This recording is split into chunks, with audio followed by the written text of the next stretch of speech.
আসসালামু আলাইকুম। কুষ্টিয়ার বিখ্যাত পোড়া রুটির চা এবং গরুর দুধ সম্পর্কে আমরা অনেকেই হয়তো জানি বা ভিডিও দেখেছি অনেক জায়গায়। তো আপনারাও এখন পেয়ে যাবেন সেটা ফার্মগেট তেজগাঁও কলেজের ঠিক অপোজিট পাশে। যেখানে বিভিন্ন ফুড স্টলগুলি আছে। তো দেখতেই পাচ্ছেন কিভাবে রুটির মধ্যে উনি হচ্ছে ঘিটা লাগালো। ঘি লাগিয়ে তারপর ওটার মধ্যে চিনি দিয়ে কিভাবে চুলার মধ্যে রুটিটাকে পুড়িয়ে নিচ্ছে। রুটিটা পোড়ানো হয়ে গেলে উনি হচ্ছে গরুর দুধের চাটা আমাদের জন্য রেডি করে নিচ্ছে। রুটিটা একটু পোড়া পোড়া হওয়াতে খালি খেতেও আমাদের ভালোই লাগছিল। এখানে দামটা যদি আমি বলি, রুটির দামও ছিল 20 টাকা আর চা প্রতি কাপ ছিল 20 টাকা করে। দাম হিসেবে আমাদের কাছে ভালোই লেগেছে, বলতে গেলে এভারেজও বলতে পারেন। এটা একটু ডিফারেন্ট টাইপের কিছু ট্রাই করা বলা যেতে পারে। সবসময় তো আর আমরা এইরকম জিনিস খাই না।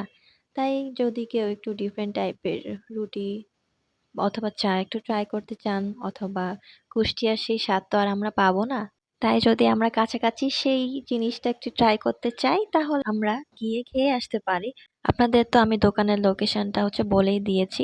তাছাড়া স্টলটা হচ্ছে দেখতে কিরকম সেটা আমি ভিডিও করে রাখলাম যেন সহজেই চিনে যেতে পারেন। আশা করি আমাদের ভিডিও আপনাদের ভালো লাগবে। সবাই ভালো থাকবেন। আসসালামু আলাইকুম।